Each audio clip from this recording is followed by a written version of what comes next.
ትግራይ ክልል ላይ አጠቃላይ በኢትዮጵያ ነባራዊ ሁኔታ ላይ የሆነ ያለውን ፖለቲካዊ ውደቶች እንዴት ነው የምትታዘበው?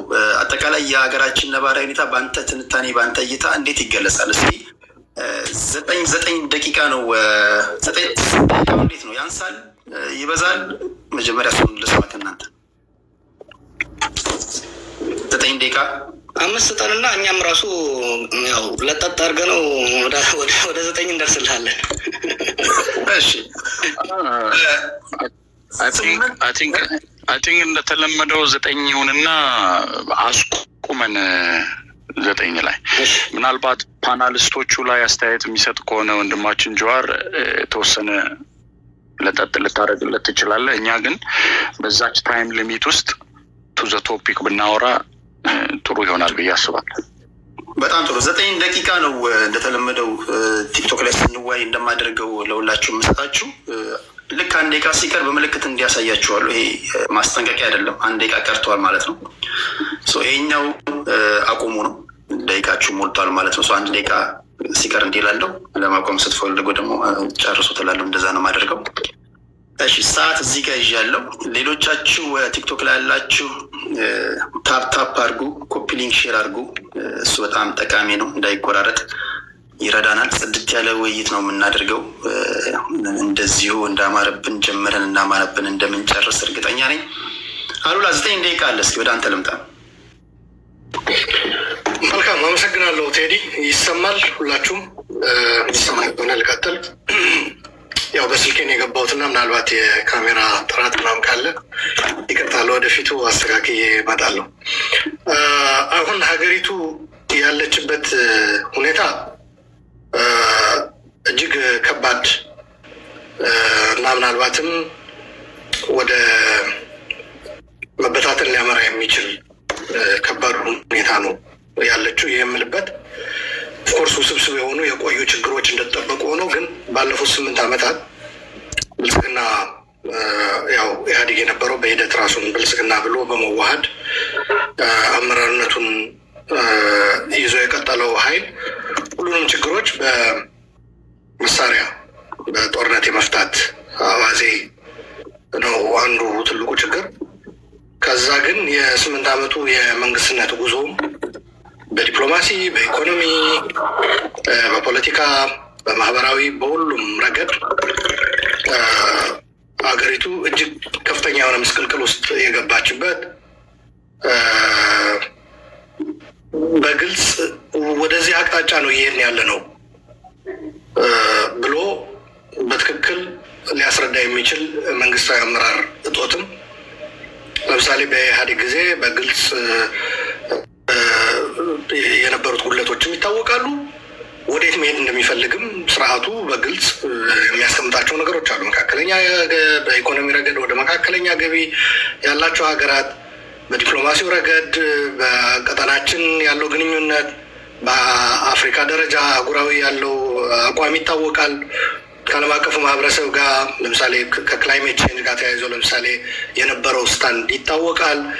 ከኢኮኖሚ ጋር ተያይዞ ምን አይነት መንግስታዊ አካሄድ እንደሚሄድም ይታወቃል። ልማታዊ መንግስት ብሎ መንግስት በኢንፍራስትራክቸር በመሰረተ ልማት ዘርፈ ብዙ ኢንቨስትመንት የሚያደርግበት ሁኔታ ነበረ። ሌሎችም እንደ ፓርቲም ራሱ አውራ ፓርቲ እኔ ነኝ ብሎ በግልጽ አስቀምጦ የሚሄድበት ሁኔታ ነበር። አሁን እንደዛ አይነት ነገሮች አታይም። በቃ ዝም ብሎ እቃቃ ጨዋታ ነው የሚመስለው።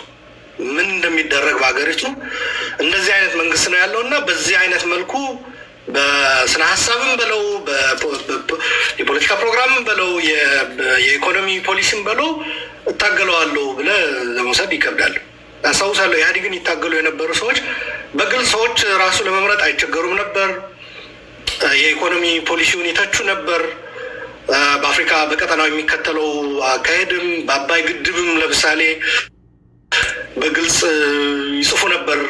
አንዳንዶች ደግፈው ግን ይሄ ነገር ቢስተካከል ብለው፣ አንዳንዶች ደግሞ ኮምፕሊትሊ ግድቡን አንደግፈው የሚሉ ነበሩ።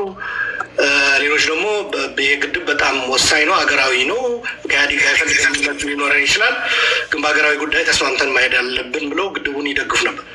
እንደዚህ አይነት ነገር የለም። አሁን በሀገሪቱ ለሽያጭ ለድርድር የማይቀርብ ነገር የለም። ይሄ ዝም ብሎ ብሔራዊ ጥቅም መስመር አስምረህ ከዚህ እስከዚህ ድረስ መደራደር እንችላለን፣ ከዚህ በላይ ግን ብለህ የምታስቀምጠው የለም። ኢህአዴጎች በዛ ይታወቁ ነበረ። ለምሳሌ መለስ ከረሜላ ስትሰጡን ግማሽ ከረሜላን ብትሰጡን ፖሊሲያችንን እስካልነካችሁ ድረስ ግማሹን ከረሜላ እንወስዳለን፣ 2 3 4 ሰጣችሁን ግን ፖሊሲያችሁን አስረክቡ ካላችሁን 4ቱን ከረሜላ ይዛችሁ ገደል መግባት ትችላላችሁ ብሎ በግልጽ የሚያስቀምጥ አመራር ነበር። አሁን እንደዛ አይነት ነገር የለም። ከዛ በተጨማሪ ግን ይሄ ስርዓት ሁሉንም ነገር በጉልበት ፈታለሁ፣ የብልጽግና ስርዓት አንዱ ትልቁ ችግር ሁሉንም ነገር በጉልበት ፈታለሁ የሚል አባዜ ነው።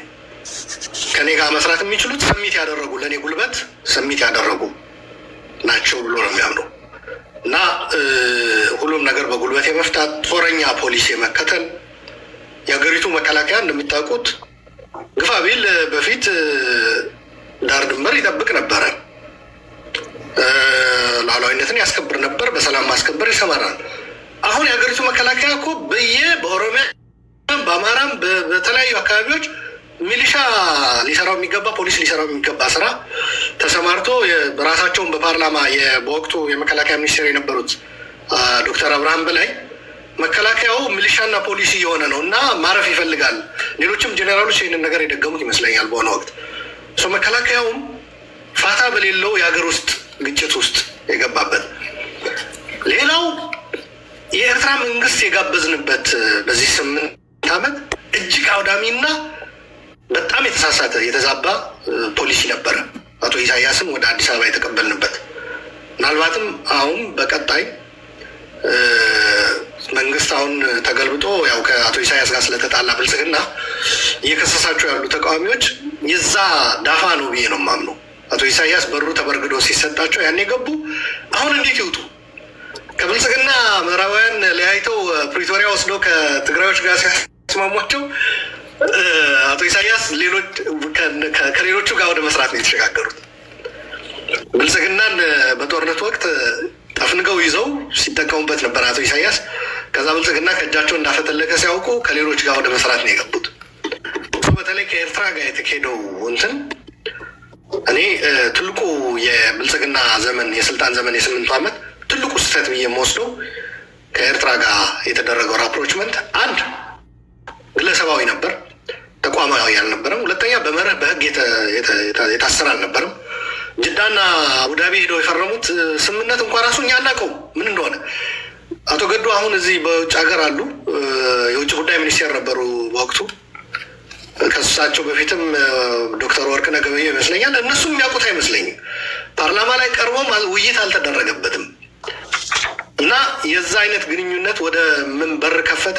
ሌሎችም በማዕከላዊ መንግስቱ ላይ ያመፁ ኃይሎች ከኤርትራ መንግስት ጋር መስራት ያው ብልጽግና ሞራል የለውም እኛን ለመተቸት ወደሚል ሌሎቻችንም ተከፋፍለን በዛ በጎራ ለይተን የሀገሪቱን ጥቅምን ብሔራዊ ጥቅምና መከተል ያለብን ፕሪንስፕል ቀርቶ አንዱን ጎራ መርጠን የምንጠዛጠዝበት ሆነ።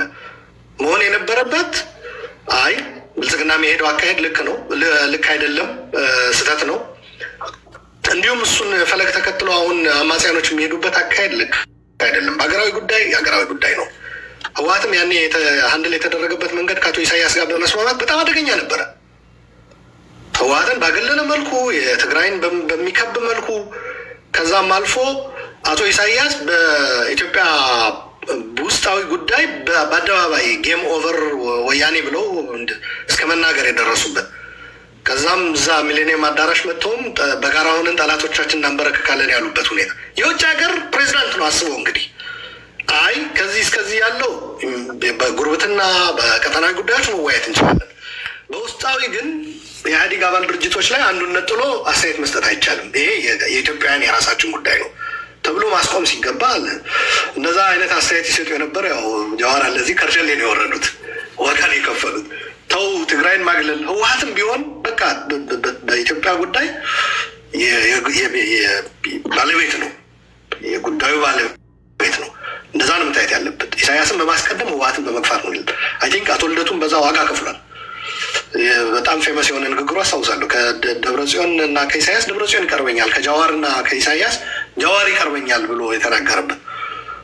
ውስጣዊ ጉዳዮቻችን በራሳችን መያዝ ስንችል ለውጭ ጋብዘን የመስጠት ባህሪ በአቶ ኢሳያስ ተጀመረ። ከዛ የአባይ ግድብ መጣ። ሶሺ ራሽያ ላይ የተካሄደው ነገር ታውቁታላችሁ። ትራምፕ ተጋበዘ፣ ፈንጅ ፈነዳ ተብሎ የኤፍቢአይን ምርምር ተባለ። አገሪቷ በቃ የማንም እንትን ሆነች። ከዛ አሁን ባለው በቀጠናዊ ጉዳይ ደግሞ እንደምታውቁት ነው አርኤስኤፍን ለመደገፍ ከዩኤኢ ጋር በመሆን በዛኛው ወገን ተሰለፈ ብልጽግና። ሌሎቹ ደግሞ በሳውዲ በምትመራው ግብፅም ባለችበት ሱዳንና ኤርትራ ባቀፈው ሳይል ሆኑ እና የምናደርጋቸው ግንኙነቶች እንኳን ራሱ ጦርነቱን በሚያሳልጡና እርስ በራሳችን የምንገዳደልበት አዚፍ የራሳችን አቅም ያነሰ ይመስል የሌላም ጭምር ጋብዘን ማለት ነው በቀጠናው የሆነው ጥንቅጥ የገባንበት ሁኔታ ነው ያለው እና ይሄ ደግሞ የሀገሪቱን ኢኮኖሚ አውድሞታል። የሰው ኃይል ወድሟል። ትግራይ ላይ ብቻ እንደምታውቁት ከ1 ሚሊዮን ገደማ ሰው አልቋል። በነገራችን ላይ የትግራይ እያልን ስናነሳ ሌላ አይደለም ኢትዮጵያዊ ማለታችን ነው።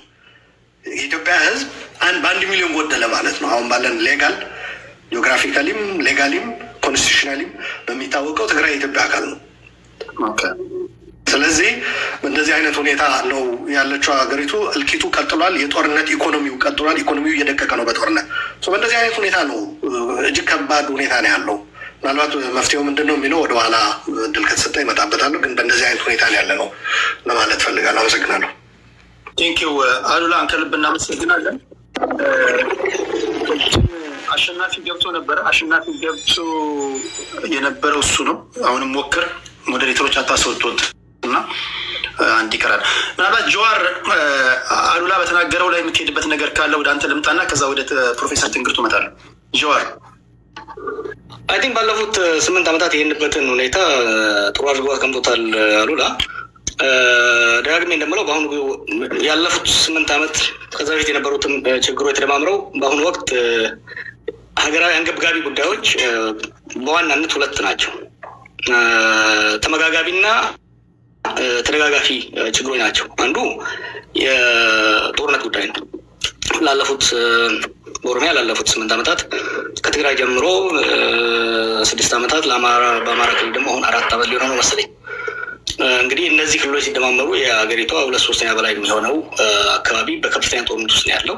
ይሄ ጦርነት የፈጠረው የኢኮኖሚ ድቀት የመውድመት ብቻ ሳይሆን የኢንሴኪሪቲ በአንድ ሰርቬ በቅርቡ ሳይሆን ነበረ። በአሁኑ ወቅት ኢትዮጵያ ውስጥ ዜጎች ሲጠየቁ ዋት አር ዘ ሞስት ፕሬሲንግ ኢሹስ ብለህ ከጠየቅ የምታገኘው መልስ ምንድን ነው? አንድ ኢንሴኪሪቲ ነው። ዜጎች ከቦታ ወደ ቦታ ከማሳቸው ወደ ቤታቸው የመምጣት ሴኪሪቲ ኢሹስ ነምበር 1 ትልቅ ችግር ተፈጥሯል። ሁለተኛው የኑሮ ውድነት ነው። የኑሮ ውድነቱ ፕራይመርሊ የጦርነቱ ውጤት ነው። ከጦርነቱ ጋር ተያይዞ ደግሞ ሰዎች ተንቀሳቅሰው ነግደው አርሰው መኖር አልመቻላቸው ተመጋጋቢ ሆኗል። ጦርነቱ በቀጠለ ቁጥር ኢኮኖሚው እየወደቀ ሄደ። ኢኮኖሚው እየወደቀ በሄደ ቁጥር ስራ አጥነትን እያስፋፋ ስራ ያጡ ወጣቶች፣ ሰላም ያጡ ወጣቶች ወደ ጫካ እየሄዱ ጦርነቱን እንዲያባብዙት የፖለቲካ መድረኩም የባሰ እንዲጣበብ እያደረገ እየሄደ ያለ ነገር በመሆኑ አይ ቲንክ አሉላ ካለው ጋር የምጋራ ይሆናል።